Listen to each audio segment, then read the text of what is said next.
Seconde invitée, Véronique Allouin, la secrétaire générale du FNRS. Bonjour. Bonjour. Ou bonsoir. Alors, Véronique Allouin, vous êtes une ancienne chercheuse en sciences appliquées et vous êtes la secrétaire générale du FNRS depuis 2008. Première question, banale. En communauté française, est-ce que la recherche fondamentale se porte bien ? Oui, donc vous avez tout à fait raison. J'ai eu une première partie de carrière comme chercheuse et comme professeure à l'université. Oui. En 2008, je suis un peu passée quelque part de l'autre côté du miroir. Et donc c'est vrai que je suis bien placée pour vous dire que la recherche, elle avance constamment.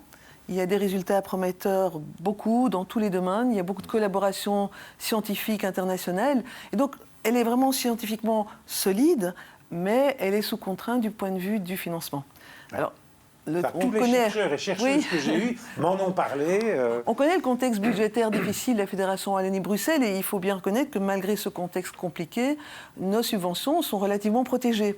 Mais depuis 1 an ou 2, certainement 2 ans, on enregistre une explosion du nombre de demandes de financement, de candidatures. Alors c'est bien, ça montre qu'il y a une attractivité de notre environnement en Fédération Wallonie-Bruxelles, certes, mais au final, beaucoup de dossiers ne vont pas être financés alors qu'ils sont évalués comme excellents.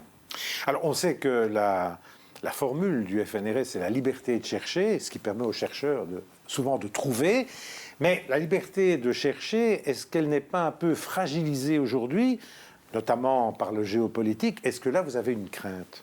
Alors, la liberté de chercher, vous avez raison, c'est d'ailleurs le slogan du FNRS. Et donc, et cette liberté est tout à fait protégée à notre niveau. Il faut peut-être quand même bien se rendre compte de ce que ça veut dire. Ça veut dire que les chercheurs ont une complète liberté dans le choix de leur thème, dans le projet qu'ils veulent réaliser, qu'ils soumettent et qu'ils vont mener s'ils sont financés. Mais ne seront financés que si l'excellence scientifique de leur projet a été validée par des pairs, évidemment. Alors, ça n'est pas forcément le cas, effectivement, dans d'autres pays. Puis, on a vu aux États-Unis, cette année, la science est entrée dans une période terriblement sombre, et dans d'autres pays aussi. Alors, on a, au niveau international, au niveau européen, par exemple, Science Europe a pris comme thème prioritaire dans ses stratégies la défense de la liberté académique. Et Science Europe, c'est l'association qui regroupe les FNRS nationaux. Donc on en fait évidemment partie. Vous avez aussi d'autres réseaux comme Scolaire et Risque, qui est créé au début du siècle, qui regroupe, je crois, 600 ou 700 institutions, dont le Conseil des recteurs et rectrices de la Fédération Wallonie-Bruxelles, pour vraiment, ensemble, protéger les universitaires et garantir la liberté académique, la liberté de penser, la liberté d'échanger des idées. Alors, on le sait, la recherche fondamentale est fondamentale. Parfois, elle est mal comprise. Comment est-ce qu'on pourrait persuader quelqu'un qui dit, mais au fond, à quoi ça sert, que c'est capital ? Alors, la recherche fondamentale, d'abord, on peut essayer de la définir, c'est essayer de comprendre le monde. Donc, c'est comment fonctionne la matière, la nature, la vie, la société, l'univers. Et donc, la recherche va permettre de faire progresser les connaissances, mais sans applications pratiques. Et c'est parce que, justement, les retombées ne sont pas immédiates que souvent, ces impacts sont complètement sous-estimés. Or, en fait, presque toutes les avancées, les grandes avancées technologiques, industrielles, médicales ou sociales, reposent sur des décennies de recherche fondamentale. Et donc, par exemple, on peut prendre l'exemple, la physique quantique du début du siècle passé, sans elle, il n'y aurait pas de GPS, de laser. Il n'y aurait pas grand-chose. Il n'y aurait pas grand-chose, il n'y aurait pas de semi-conducteurs. Si vous enlevez l'ARN messager, on n'aurait pas eu un vaccin rapide contre les Covid. Et donc on pourrait multiplier les exemples, et je pense que vous l'avez fait dans votre émission, en recevant des chercheurs dans tous les domaines, qui montrent que sans recherche, il n'y a pas d'ouverture de voie vers des traitements médicaux ou autres. Oui. Est-ce que justement l'impact économique de la recherche fondamentale, est-ce qu'il n'est pas finalement sous-estimé ? Oui, en fait, il est sous-estimé parce que les retombées sont réelles, l'impact est réel, mais elles sont différées. Et donc, souvent, on regarde l'innovation finale, mais pas les dizaines d'années de travaux qui l'ont rendu possible. Parce que c'est vrai qu'on vit un peu dans une société utilitariste, à court terme. Est-ce que ce n'est pas là un danger pour la recherche ? Oui, en fait, on se focalise sur le rendement sur investissement. On demande de plus en plus à la recherche de prouver son utilité à court terme, alors que ses contributions les plus importantes reposent sur des années de travaux. Alors, au FNRS, vous avez de plus en plus de dossiers. Oui. Comment faites-vous d'abord pour gérer ces dossiers ? Et puis, vous l'avez dit, vous êtes assez dur dans le choix des dossiers. Est-ce que vous avez des experts ? Comment ça se passe? Parce que ça semble phénoménal. Mais je crois que c'est important d'expliquer comment ça se passe effectivement. Donc d'abord, notre mission, c'est de financer la recherche fondamentale dans tous les domaines, suivant ce qu'on appelle le bottom-up, c'est-à-dire qu'on va répondre aux initiatives des chercheurs. Alors, on finance soit des mandats, des contrats de chercheurs à titre individuel, soit des projets, des équipements, et tout cela se déroule principalement dans les universités de la Fédération Wallonie-Bruxelles. Et donc, alors nous sommes financés à 90% par des fonds publics, essentiellement la Fédération Wallonie-Bruxelles, et le reste des 10%, eh bien, c'est du mécénat, délai et Télévie, évidemment, ne l'oublions pas. Et donc ces fonds, notre métier, notre responsabilité, c'est de les allouer le plus rigoureusement possible, suivant des procédures d'évaluation, comme vous l'évoquiez. Donc, dans une première étape, chaque dossier qu'on reçoit, chaque dossier est envoyé à des experts à distance. Paris, vous en avez 20 000, c'est vrai? On a plus de 20 000 et ça continue de s'accroître parce qu'il s'agit, c'est des experts internationaux, et il s'agit de couvrir l'ensemble des thématiques qui font l'objet de demandes de financement. Et donc, ils vont évaluer les dossiers les projets sur la base du critère de l'excellence du chercheur, du parcours scientifique, l'excellence du projet de recherche. Ça, c'est une première étape. Et ensuite, dans une seconde étape, on a des commissions scientifiques internationales qui vont se réunir, qui vont, sur la base des avis des experts pointus, vont discuter, vont échanger et vont finalement procéder à un classement. Et généralement, c'est à peu près les 20% les mieux classés qui vont être financés. Alors, souvent, des chercheurs se sont plaints ici qu'ils devaient publier à tout prix, que c'était un peu tu publies ou tu péris. Est-ce que là aussi, il n'y a pas des changements à faire? Oui, certainement. En fait, mais il y a eu un abus au cours des 2 dernières décennies d'utiliser ce qu'on appelle les indicateurs bibliométriques, le nombre de publications, le nombre de citations, voire aussi la réputation des journaux, voilà, pour faire les évaluations.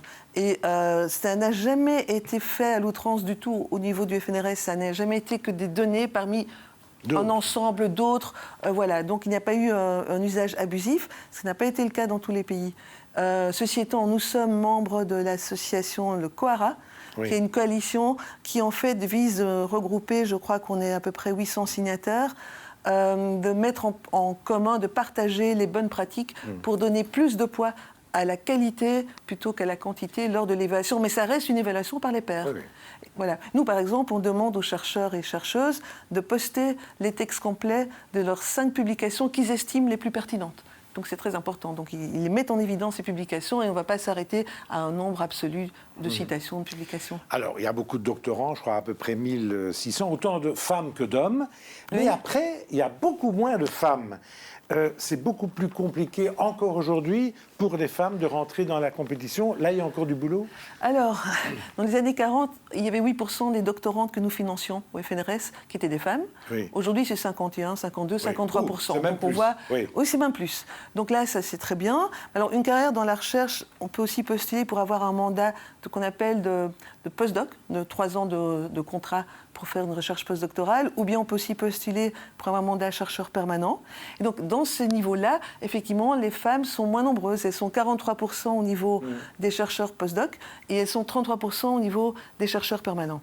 Alors, donc, ça veut dire que... Alors, on a regardé, évidemment, on fait des études statistiques. Les femmes ont autant de chances que les hommes lorsqu'elles postulent. Il n'y a pas de biais apparent, de biais de genre apparent. Ça, c'est très important. Donc, il n'y a pas de biais apparent dans notre processus d'évaluation. Mais, en fait, elles sont plus nombreuses à quitter la filière scientifique. Et ce n'est pas par manque de talent, mais c'est sans doute, on pense que c'est parce que c'est un milieu extrêmement compétitif qui leur fait paraître peut-être incompatible avec une vie de famille. C'est certain. Et que l'égalité homme-femme n'est pas encore vraiment ce qu'elle devrait être. Voilà, mais ceci étant, oui, je crois que ça évolue vraiment cette année. Les candidats et candidates, on avait 180 candidats à un mandat de chercheur permanent, il y avait 41% de femmes. Donc ça, c'est un record absolu. Chercheur permanent, c'est vraiment le Graal. Et on a recruté 16 à parité égale hommes-femmes. Donc on progresse. Évidemment, nous sommes... conscients des problèmes d'égalité de genre et on est très attentifs. On a adopté un plan d'égalité, un plan de genre, on prend des mesures. Je crois aussi dans la communication, puisqu'on est ici dans une émission, on est vraiment aussi très attentifs à donner une visibilité équilibrée entre hommes et femmes. Je crois que c'est très important parce que c'est une question aussi de rôle modèle. Et donc, comme ça, les jeunes chercheuses peuvent se projeter en voyant des parcours de chercheuses qui ont réussi. Et ça permet aussi que de beaux parcours. Et que de beaux parcours, vous l'avez vu dans les émissions. Et c'est vraiment, je pense, ça contribue à briser les stéréotypes, c'est très important. Quelle serait votre utopie dans 30 ans ou 40 ans pour le FNRS et pour la recherche? Waouh. Idéal, hein? Idéal. Ah oui, oui, c'est ça. Je ne peux pas vous dire ce que ce sera parce que l'horizon est trop long. Non, non, l'idéal. Mais ce dont je rêverais,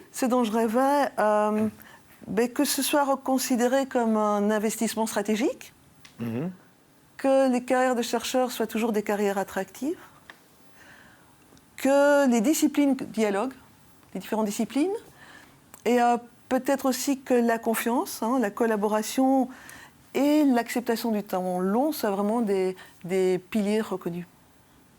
Merci d'avoir été mon invité. Vous pouvez Merci. retrouver toutes ces interviews, bien entendu, sur les sites de la Libre, de la DH et de Vers l'avenir, et puis aussi sur LN24. À mercredi prochain.